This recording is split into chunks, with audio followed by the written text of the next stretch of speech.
Hey guys, we got a cool question about ascent and descent speeds and what that would look like in a diving environment. So I've made a little graph for you guys in black here.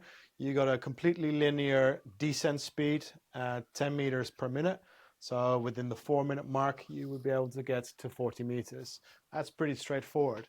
Now, when it comes to coming up, the traveling speed isn't static. So this is all got to do with the pressures and the depths that we got here.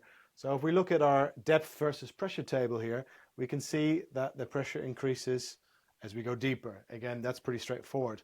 But as we come back up, we got to look at the percentual difference. So we go from a difference from 40 meters to 30 meters of 20%, then 25, then 33, then 50%. So what does that mean with with a larger percentage in pressure difference? It also means that your bubbles are going to grow faster, that there's going to be more buoyancy changes the shallower you get. So logic dictates here that the shallower we get, the slower we start to travel up. Okay, I'll put that into a little graph for you guys. So we got here 40 meters to 30 meters in about 1 minute. That's not a problem. Then we slow down a little bit. So the next 10 meters is done in 1.5 minutes. Then they're done in about 2 minutes. Then they're done in a few more minutes. Then we have a safety stop where we're literally just going to spend 3 minutes at 5 or 6 meters to help some of those bubbles come out of our system. And then the last few meters, again, done over several minutes. So if you want a little bit of help managing these, a decent dive computer can make all the difference.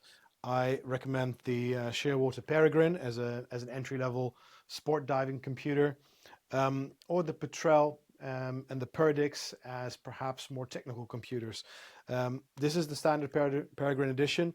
There's a new one coming out that is the Peregrine TX that also has air integration in it. So keep an eye out for that. That might be an absolute perfect choice for you going forward. So what are we trying to show you here? We're trying to show you that the shallower you get, there's an increase in pressure change, and therefore an increase in the amount of growth of bubbles. So we combat that by going slower as we go shallower. So you might have read in various manuals things like 10 meters a minute, as an ascent speed, depending on where you are. So I have a rule of thumb.